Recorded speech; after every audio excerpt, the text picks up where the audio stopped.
bisa nantinya dia healing atau menyembuh sendiri hanya cukup dengan misalnya dikompres dingin atau misalnya, makanya cenderung banyak kan orang yang latihan atau lari gitu dia pilihnya atau sepedaan pagi atau hal kecil dulu yaitu Betul. menggunakan sun protection dan Betul. juga setelah itu laser. Nah, Engkai get comfortable, ya Engkai start to red. Hai, welcome back to our YouTube channel, the NKS, Engkai Podcast. Bersama saya Vio Anissa sebagai host untuk hari ini di NK Volume 6. Wow, luar biasa. Dan hari ini Vio nggak sendirian, ada bintang tamu kita yang spesial, Dr. Agnestasia Valentin, MSc, SP, DVE dari Skinda Skin Clinic. Oh wow, selamat datang dokter. Selamat siang ya kita ya tappingnya. Tappingnya siang, baik. Selamat datang di Engkai. How do you feel after the first time you came here with me, with us? Pertama kali kesannya seperti apa di Engkai, dokter? Tempatnya tuh proper ya. Tadi kan dari luar kirain kan kantor ya. Ternyata pas masuk, oh ternyata ada ruang podcastnya, gitu-gitu. Dan Cozy. Studionya enak, nyaman. Berhubung bulan puasa, kita disuguhi Skinda aja nggak apa-apa ya dokter ya. Dan terima kasih banyak udah datang di sini dokter. Sama-sama. Dan memang kita sangat senang sekali kedatangan dokter Agnes ya, karena kita bisa sharing tentang apapun itu perihal masalah kulit dokter. Iya, betul. Nah berhubung Engkai ini adalah suatu produk sepatu yang luar biasa dari football, soccer, dan juga ada sepatu lifestyle-nya. Seperti yang kita lihat ini untuk sepatu kita yang luar biasa, kalau buat jalan kemana-mana dokter nggak akan capek deh pakai ini. Karena sepatu kita yang versi ini adalah sepatu yang bisa bernafas. Kalau saya bilang bahasa sempurnanya, sederhananya bisa bernafas ya. Karena pori-pori dari sepatu ini juga banyak sekali dan juga bisa buat kita nyaman. Nah, kenyamanan itu nggak cukup kan kita butuh yang namanya pakai sepatu dokter, tapi juga kita butuh merawat diri kita. Nah, olahraga outdoor, banyak sekali orang-orang dilema dengan olahraga outdoor. Ada yang saya suka banget sama olahraga outdoor, tapi ada kesan di mana, aduh, tapi enggak deh nanti kulit kita hitam gimana? Atau kulit kita terbakar gimana? Kulit saya sensitif bagaimana? Nah, mungkin dari Dokter Agnes, perihal terjadi memerah pada kulit setelah kita olahraga outdoor dan terkena paparan sinar UV yang luar biasa panas, itu apa yang terjadi dok dengan kulit? Ya, ini bicara tentang orang yang suka olahraga, tapi dia takut nih kalau kulitnya itu misalnya jadi terbakar, terus jadi merah, terus ada iritasi gitu ya. Sebenarnya yang pertama harus kita pegang dulu, olahraga tuh penting. Jadi nanti kita tinggal cari solusi supaya kondisi-kondisi tersebut itu nggak terjadi, gitu kan. Nah, kalau olahraga itu sudah kita tahu penting, tinggal sekarang kita kadang ada yang suka outdoor, ada yang suka indoor. Kayaknya kalau yang suka indoor nggak masalah ya, sama matahari. Nah, yang suka outdoor nih, sesuai sama yang suka pakai Engkai, biasanya kan pasti olahraganya buat yang outdoor ya, kebanyakan ya, untuk olahraga outdoor atau juga yang lifestyle kan buat jalan-jalan, mungkin gitu ya. Nah, kalau buat orang-orang yang suka olahraga dan yang outdoor, itu memang harus ada beberapa hal nih yang diperhatikan. Benar, salah satu efek dari olahraga outdoor pasti otomatis kena sinar matahari. Kecuali yang suka olahraga outdoornya malam. Tapi ada juga ya beberapa yang suka malam. Cuma kalau yang malam mungkin resikonya lebih kecil. Lebih kepada polusi gitu ya, udara mungkin yang kurang begitu bersih. Tapi kalau yang olahraga siang atau yang olahraga pagi, udah pasti nomor satu kena sinar matahari. Terus ada sebagian juga yang kena polusi. Terus otomatis kalau misalnya kita olahraga pasti kena keringat. Nah, keringat yang banyak itu bisa mengiritasi kulit. Jadi nanti ke double-double nih. Yang kena sinar matahari dapat bisa kena merah, terus habis itu bisa iritasi, terus biasanya dalam beberapa hari, kadang kalau penyembuhannya delay atau terlambat, itu bisa jadi kulitnya kering dan bermasalah, bisa muncul breakout dan lain sebagainya. Itu sih kalau dan ini olahraga. bisa jangka panjang dokter? Bisa. Jadi misalnya awalnya nih, cuma kena sinar matahari aja, dia kulitnya cuma merah aja, atau iritasi aja, atau kering aja. Tapi di jangka panjang, kalau nggak diobati atau nggak diperbaiki, bisa merusak barier kulit gitu ya. Terus bisa muncul nih gejala-gejala dari penuaan yang disebabkan oleh sinar matahari. Yang dia munculnya nggak langsung, nggak immediately. Jadi munculnya setelah jangka waktu tertentu atau paparan yang panjang gitu. Tapi kalau ngomongin soal kulit ya, mereka kan juga punya cara untuk membenahi diri mereka sendiri atau recovery dari panasnya matahari, dari merahnya kulit. Itu butuh waktu berapa lama untuk kulit bisa balik lagi seperti semula? Jadi sebenarnya kalau kemampuan kulit untuk healingnya sendiri sebenarnya tergantung, ada banyak faktor. Nomor satu biasanya itu faktor genetik, faktor usia, jenis kelamin itu mempengaruhi. Karena itu akan mempengaruhi kita punya baseline kulit gitu. Kayak misalnya jenis kulitnya kering atau berminyak, jenis kulitnya itu tebal atau tipis, itu pasti berpengaruh.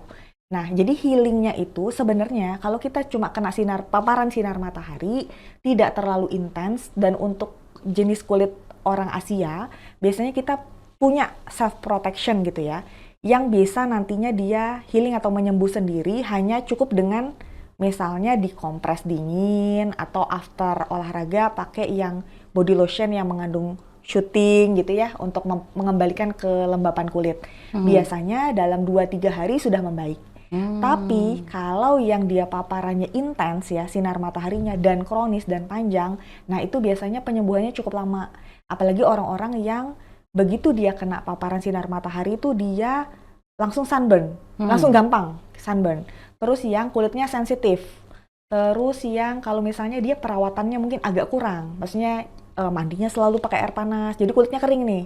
Terus dia juga di rumah misalnya tidak pakai pelembab gitu. Jadi untuk mengembalikan kelembapan alami kulitnya butuh waktu yang lebih panjang, bisa seminggu, bisa lebih. Orang-orang yang udah kena sunburn, terus dia tidak dirawat dengan baik, bahkan bisa sampai 1 bulan gitu, sampai kondisi kulitnya itu kan ada namanya regenerasi kulit. Betul. Regenerasi kulit atau pergantian kulit dari sel kulit lama menjadi sel kulit baru itu terjadi per 28 hari. Jadi dia kan sel kulitnya naik ya, tumbuh kan dia, membelah diri dia tumbuh. Setelah, makanya bisa sampai 1 bulan kalau misalnya tidak diterapi atau diobati dengan tepat. Gitu. Tapi banyak statement juga dari teman-teman Asia terutama ya. Oh nggak apa-apa kalau kulit Asia mah kuat-kuat aja gitu kan. Beda sama kulit Caucasian yang mungkin yang putih ya. merah begitu. Tapi faktanya seperti apa sih dokter? Apakah Asia, Caucasian ini akan berbeda dalam di sisi recovery dan juga penanganannya sendiri? Jadi udah bener nih Kak Vio, kita tuh ada beberapa jenis kulit ya di dunia ini gitu. Ada orang-orang yang orang bule terutama dia kulitnya putih. Kalau dia kulitnya putih, dia cenderung untuk burn saja. Jadi kena sinar matahari dia akan kebakar, lebih mudah merah dan perih. Biasanya mereka kalau habis berjemur, mereka merah. Tapi mereka tidak akan jadi hitam. Mereka kulitnya merah, iritasi, mengelupas biasanya. Nah, jenis kulit yang di tengah-tengah itu adalah kulit kita nih, kulit orang Asia. Yang kita itu masih bisa terbakar, tapi kita juga bisa tanning dikit. Gitu. Ada beberapa kan kita tetap jadi gelap ya, mencoklat gitu loh kulitnya. Beda lagi sama yang teman-teman mungkin yang dari kulit orang Afrika yang kulitnya lebih gelap nih. Kalau orang-orang kulitnya gelap, dia tidak burn sama sekali, dia langsung tanning, langsung hitam. Tapi dia tidak pernah tuh merasa bahwa panas, cekit-cekit, ngelupas kayak kulit orang bule. Gitu. Tapi karena kita ada di tengah, sebenarnya kita ada keuntungannya juga. Kita itu dapat burn bisa dikit gitu ya. Tapi kita juga cenderung untuk mencoklat. Jadi coklat itu juga tetap bisa kan kulit kita gitu kan. Sekali lagi tetap aja enggak 100% aman gitu. Karena kalau tidak ada proteksi dan di paparan sinar matahari yang intens, terus kita ulangi nih kronis berbulan-bulan, bertahun-tahun, tidak ada perlindungan apapun, ya kondisi kulit akan menggelap. Paling gampangnya dia jadi gelap ya, atau burn yang singkat atau yang ringan. Dan kalau jangka panjang dia bisa menimbulkan tanda-tanda penuaan kalau dari sinar matahari. Flek-flek mulai muncul di wajah gitu ya. Tadinya nggak ada nih freckles ya yang karena sinar matahari, sekarang jadi mulai muncul. Nah itu, tapi jangka panjang tuh kelihatannya nanti kalau nggak dirawat. Freckles itu yang mungkin akan muncul di kulit kita yang mungkin kalau sudah masuk ke kepala 4 begitu ya. Iya, betul. Bahkan 30 teman saya juga sudah ada keluar freckles gitu. Nah, itu tadi balik lagi ke bawaan genetik, terus jenis kelamin sama aktivitas mempengaruhi. Dan untuk ketahanan kulit wanita dan juga pria itu perbedaannya di mana, dokter? Beda. Kalau secara umum ya, kalau jenis kulit antara pria dan wanita tuh beda di ketebalan. Biasanya pria pasti lebih tebal daripada wanita. Walaupun ada juga sih pria yang cenderung kulitnya lebih tipis. Biasanya faktor genetik lebih kuat. Terus yang kedua biasanya di kelenjar minyak. Di kelenjar minyak pria itu dia lebih aktif, terus lebih banyak gitu. Makanya mereka cenderung lebih tebal, lebih berminyak, gampang lebih berminyak lah daripada perempuan. Sama sebenarnya selain bawaan jenis kulitnya, cowok sama cewek itu perhatiannya terhadap kulit berbeda gitu, perlakuannya. Biasanya perempuan cenderung lebih rajin gitu ya, membersihkan kulit. Jadi kadang masalah-masalah bisa jadi lebih banyak di cowok-cowok yang jarang merawat kulit gitu. Karena mereka kulitnya udah tebel, udah kelenjar minyaknya lebih banyak gitu ya, dan kadang aktivitasnya mereka juga lebih lebih banyak gitu. Lebih daripada intens perempuan. juga daripada lebih wanita. intens gitu. Apalagi kalau ngomong masalah olahraga. Kan Betul. cowok-cowok kan biasanya lebih Betul lebih- sekali. Kalau cowok-cowok biasanya berangkat udah pakai sepatu langsung berangkat aja. betul. Tapi kalau cewek kan ada proteksi ini Oh, itu oh, gitu ya. ini, itu. Mungkin dari dokter ada tips nih buat yang nonton kita, baik pria maupun wanita, karena sepatu kita untuk wanita dan juga pria semuanya. Kira-kira apa tipsnya dokter sebelum kita melakukan olahraga outdoor? Persiapan apa sih kalau sisi pria seperti apa, sisi wanita seperti apa untuk mengantisipasi yang namanya kerusakan kulit ketika terkena sinar matahari? Nomor satu sebenarnya memilih jam olahraga yang tepat. Kalau menurut saya, walaupun misalnya gini, sinar matahari ya, terutama kita di Surabaya ya, dan di Indonesia ya, sebenarnya kita kan kena matahari itu banyak banget ya. Maksudnya dari pagi udah panas kayak gitu, sampai kadang terbenamnya tuh kayak jam 6 gitu ya. Jadi maksudnya hampir sepanjang kita beraktivitas tuh kita kena sinar matahari. Tapi kita sebenarnya bisa pilih untuk olahraga outdoor yang dimana sinar mataharinya tuh tidak terlalu intens. Ini kita ngomong ultraviolet A dan ultraviolet B gitu ya, kalau kita misalnya bedain sinarnya. Biasanya itu intens banget di jam 10 pagi sampai dengan jam 2 atau jam 3 siang. Itu lagi panas-panasnya. Jadi sebaiknya memang kalau di jam-jam itu ya sebaiknya mungkin indoor aja untuk olahraga. Tapi kalau yang suka outdoor, tadi balik lagi, misalnya makanya cenderung banyak kan orang yang latihan atau lari gitu, dia pilihnya atau sepedaan pagi atau enggak sekalian sore gitu, dimana sinar matahari udah tidak lebih intens. Jadi pilih waktu olahraga yang mengurangi kemungkinan kita untuk terkena sinar matahari berlebih gitu. Kemudian yang kedua, pakai sun protection. Bisa dalam bentuk lotion yang mengandung SPF minimal 30 gitu ya, untuk aktivitas dan yang water resistant. Karena kita akan berkeringat gitu. Kecuali memang mau untuk mengulangi setiap 2 jam gitu. Kadang-kadang kan kalau misalnya memang intens banget seperti olahraga di pantai gitu ya, di air, di laut gitu. Nah, itu harus ulangi tiap 2 jam gitu. Sama yang ketiga, sekarang itu juga banyak baju-baju yang menggunakan yang udah ada sun protection-nya gitu. Sebenarnya gini, baju yang kita gunakan, payung yang kita pakai atau topi yang kita pakai sebenarnya sudah ada efek untuk proteksi terhadap sinar matahari. SPF-nya itu bervariasi dari ketebalannya dan jenis bajunya. Mulai dari SPF 4 sampai 15. Jadi tergantung nih, kita pakainya yang jenis apa, masa tebal apa. Jadi kadang terhadap sinar matahari masih ada proteksinya nih. Cuma untuk yang kadang kan bajunya lengan pendek atau celananya lengan pendek, aktivitas outdoor, ya tetap pakai lotion, pakai hand body gitu ya. Untuk supaya sinar matahari yang jatuh ke kulit tuh nggak langsung masuk. Jadi ada proteksinya dulu gini sebelum kena ke kulit. Itu sih. Kalau dari Skinda sendiri nih dokter, untuk sun protection-nya biasanya kita harus menggunakan yang SPF berapa? Dan itu untuk Asia bagusnya di SPF berapa? Di SPF terutama di Surabaya ya.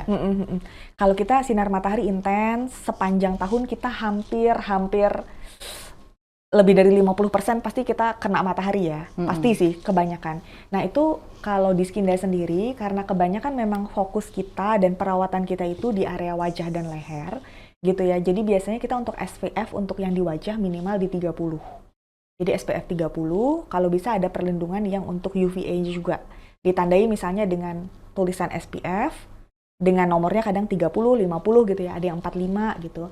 Dan kemudian ada PA, plus atau PA plus gitu untuk proteksi terhadap UVA kayak gitu supaya kulitnya nggak aging, karena yang dihadapi dokter-dokter di Skinda itu kebanyakan adalah pasien yang datang tuh kulitnya udah menua gitu. Padahal usianya masih muda. Padahal usia masih muda. Kadang dia nggak tahu kalau itu tuh akibat dari sinar matahari gitu loh. Jadi dia taunya oh ya memang ini jarang perawatan aja gitu. Padahal sebenarnya itu bisa dicegah dengan penggunaan sun protection gitu. Mulai dari SPF 30.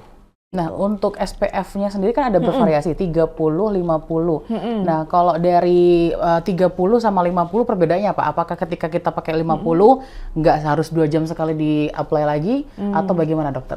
Sebenarnya tuh kalau perbedaan 30 dan 50 itu di persentasenya saat sinar matahari kena ke kulit itu berapa persen sih yang dia bisa tangkal gitu. Jadi perbedaannya cuma di 1-2% aja antara SPF 30 sama SPF 50. Tapi 1-2% itu lumayan besar sebenarnya. Kalau dari paparan sinar matahari ya gitu. Jadi kalau misalnya kulitnya tidak terlalu sensitif, tidak mudah berjerawat ya, itu sebenarnya SPF 50 boleh langsung dipakai di daerah wajah sama leher. Atau di punggung tangan kalau pakai baju lengan panjang. Tapi kalau untuk badan, tetap minimal dari SPF 30, itu udah boleh. Udah standar ya? Udah standar sih. Nah, untuk menunjang kulit kita biar lebih sehat lagi, SPF udah dipakai. Nah, perawatan apa yang bisa diaplikasikan dan bisa dilakukan di Skinda? Perihal menunda penuaan dini dan juga merecovery kulit kita dari sunburn. Mungkin dari Skinda ada solusinya? Untuk treatmentnya ya. Oke, jadi sebenarnya pasien pasti nomor satu kita edukasi untuk cara penggunaan skincare. Kayak tadi misalnya, tidak pernah pakai sunscreen. Berarti ya udah mulai sekarang harus rutin pakai sunscreen. Tiap kali pakai sunscreen diulangi pagi, siang, atau misalnya per 2 jam sekali kalau paparan mataharinya intens. Tapi selain itu ternyata kulit kita ini menua, lajunya itu tidak bisa kita tangkal dengan hanya menggunakan skincare ternyata gitu. Karena laju untuk penuaannya lebih cepat. Kita nggak kekejar kalau kita cuma pakai skincare. Kenapa? Makanya kita perlu treatment. Nah, treatment yang paling banyak untuk yang aging disebabkan oleh sinar matahari biasanya ke arah laser, peeling gitu ya, dan skin booster gitu. Yang disuntikan ke bawah kulit untuk jaga supaya kelembapan alami kulit dan lain sebagainya tetap terjaga gitu. Jadi untuk perawatan itu dimulai dari hal kecil dulu, yaitu menggunakan sun protection dan juga setelah itu laser. Nah, laser sendiri itu baiknya dilakukan berapa kali dalam sebulan, dokter? Biasanya itu nanti tergantung per pasien, kondisi kulit pasien itu seperti apa. Cuma rata-rata biasanya kalau untuk rejuvenasi atau untuk mencegah penuaan, kita sarankan lakukan 1 bulan 1 kali gitu.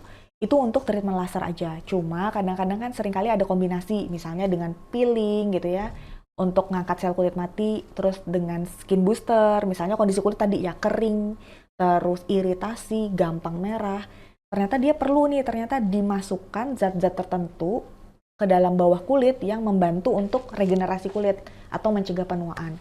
Nah, kalau untuk skin booster biasanya ada protokolnya gitu, tergantung dari nanti konsultasi dulu dengan dokter. Gitu. Jadi step-stepnya ada ya teman-teman ya. Nggak usah khawatir, yang namanya perawatan itu nggak menakutkan dan itu menyenangkan bahkan dokter ya. Betul, nanti kalau udah lihat hasilnya pasti seneng. Nah, kalau laser sendiri nih, hasil yang bisa kita dapatkan ketika kita udah memulai treatment itu berapa lama dokter untuk bisa terlihat hasilnya? Balik lagi ke nanti diagnosis. Biasanya dokter itu ketika dia periksa pasien, dia lihat keluhannya, dia lihat kondisi kulitnya. Nah, dari situ baru bisa kita lihat nih, dia ini diagnosisnya apa? Apakah cuma spot atau kondisi kulitnya itu ringan akibat paparan sinar matahari? Kalau kita 1-2 kali treatment, dia udah membaik. Atau ini perlu sebenarnya perawatan yang jangka panjang. Sebenarnya 1 kali treatment laser aja itu sudah pasti memberikan hasil. Dibandingkan misalnya dibiarkan tidak di treatment ya, pasti sudah ada hasil. Cuma kadang-kadang tergantung ya, itu balik lagi dengan kondisi kulit dari awal, baseline. Kadang kalau misalnya sudah terlalu berat atau terlalu banyak permasalahan kulit, ya memang butuh pengulangan sampai 3-4 kali gitu untuk mencapai hasil yang diinginkan gitu.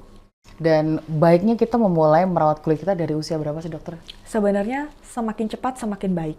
Jadi sedini mungkin. Sekarang anak-anak aja dari Persatuan Dokter Anak gitu, mereka menyarankan sih untuk penggunaan sunscreen untuk aktivitas luar. Cuma memang sekarang kita kadang dihadapkan dengan isu-isu bahwa anak-anak Indonesia kekurangan vitamin D. Katanya sih karena kekurangan bermain di luar kayak gitu. Cuma saya memang tetap menyarankan bermain di luar karena paparan sinar matahari untuk anak-anak itu bagus. Cuma jangan di matahari yang terlalu intens. Tetap kalau misalnya dia harus berenang di siang hari dengan 2-3 jam, saya tetap sarankan untuk gunakan sun protection. Terus mulai usia berapa sedini mungkin, itu udah mulai diperkenalkan dengan sunscreen gitu ya. Dan sekarang tuh banyak, anak-anak sekarang tuh kulitnya tuh lebih sensitif gitu. Jadi kita udah ngajari pakai moisturizer itu dari usianya dia dari SD, dari SMP itu udah pakai moisturizer gitu. Dan semakin dia usianya semakin banyak, semakin dewasa, semakin banyak yang dibutuhkan oleh kulitnya, maka perawatannya juga semakin banyak gitu. Semakin lebih banyak aja gitu. Jadi sun protectionnya, sabunnya nanti, terus belum serumnya, belum moisturizernya gitu. Gitu sih. Jadi semakin kompleks aja gitu. Semakin tambah usia, semakin banyak gitu yang ditambahin gitu. Dan menurut dokter definisi kulit sehat itu yang seperti apa sih dokter? Jadi kalau definisi kulit sehat sebenarnya nomor satu sesuai dengan tipe dan jenis kulit kita masing-masing. Kita nggak bisa pukul rata bahwa semua orang Indonesia tuh harus putih karena kita punya tipe kulit yang bervariasi gitu tergantung dari genetiknya yang kita bawa masing-masing, dari suku, dari ras kita masing-masing gitu. Jadi yang paling baik adalah yang sehat sesuai dengan jenis kulitnya gitu. Yang putih ya sehat dengan warna kulit putihnya, tidak kering gitu ya, tidak terlalu gampang sensitif, gampang merah gitu ya.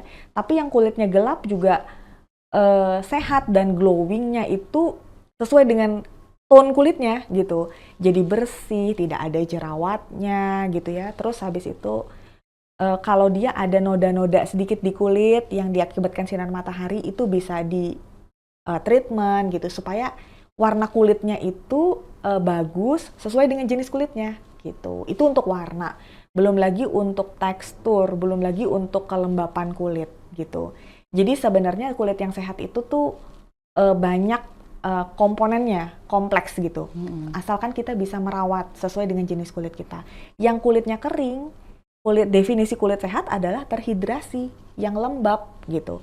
Yang kulitnya gampang hitam atau gampang ada flek muncul, ya kulit sehatnya adalah meminimalisir seminimal mungkin, menggelap. Meminimalisir seminimal mungkin dia nggak muncul kondisi kulit kayak misalnya melasma, freckles gitu. Jadi dia rawat supaya nggak muncul ke arah-arah sana gitu. Jadi dimulai dari sejak dini ya untuk perawatan kulit dan balik lagi setiap orang punya keunikan masing-masing untuk warna kulit. Jadi belum tentu putih itu harus dan itu balik lagi ke masing-masing dokter ya. Betul. Bagaimana kita merawat diri kita dan juga bagaimana kita memberikan awareness tentang kesehatan kulit. Nah, kesehatan kulit dimulai dari siapa saja dan kapan saja. Nah, teman-teman mungkin Sobat NK juga ingin langsung datang ke Skinda. Di mana dokter untuk tempat praktek Skinda? Jadi Skinda Korean Aesthetic Clinic ini ada di Jalan HR Muhammad di daerah Surabaya Barat. Itu nomor 177D. Kita buka setiap hari termasuk juga di tanggal merah. Gitu. Wow, jadi bisa langsung datang dan konsultasi ke Skinda Clinic. Nah, kalau mau datang ke sana apakah perlu ada appointment dulu kan di WA atau bagaimana? Sebaiknya kalau misalnya sudah tahu mau datangnya kapan ya gitu ya, kita bisa appointment. Karena kalau kita appointment tentu kita punya jadwal yang pasti dan pasti akan didahulukan ya dibanding pasien-pasien yang misalnya datang langsung. Jadi kita punya garansi atau kepastian jam lah gitu kalau misalnya kita appointment. Tapi bagi yang belum bisa menentukan kapan bisa meluangkan waktu untuk treatment, ya bisa datang langsung sebenarnya ke Skinda selama jam buka klinik dari jam 9 pagi sampai jam 7 malam untuk yang hari normal. Tapi kalau hari libur dan tanggal merah kita buka di jam 10 sampai jam 5 sore. Keren banget. Jadi buat teman-teman Sobat NK yang pengen langsung datang ke Skinda, yuk buruan ya. Tapi jangan lupa datang ke Skinda, gak datang aja tapi juga pakai sepatunya NK ya. Enak dipakai. Baik Dokter Agnes, terima kasih banyak Sama-sama, sudah datang dan Kak mampir Vio. ke studio podcast kami. Dan mudah-mudahan kita bisa ketemu langsung ya. Kalau sekarang kan masih lihat di kamera ya, mungkin kita bisa ketemu langsung untuk memberikan edukasi atau bahkan menebarkan bagaimana pentingnya kesehatan kulit untuk semua usia dan semua gender yang ada di dunia ini. Oke, baik. Terima kasih banyak semuanya. Jangan lupa buat teman-teman yang pengen tahu kegiatan kami bisa kepoin Instagram kami ada di nkai.id. Di situ teman-teman bisa lihat aktivitas NKAI dan bagaimana sih NKAI selalu mengedepankan yang namanya kenyamanan ketika Anda beraktivitas. Karena kita banyak sekali sepatu yang mungkin bisa menemani aktivitas Anda setiap harinya. Dari futsal, olahraga outdoor ataupun mau jalan-jalan santai, NKAI tempatnya. Saya Fianisa pamit, terima kasih banyak. See you on the next podcast. Dr. Agnes. Thank you, terima kasih. Bye. Have to join forces.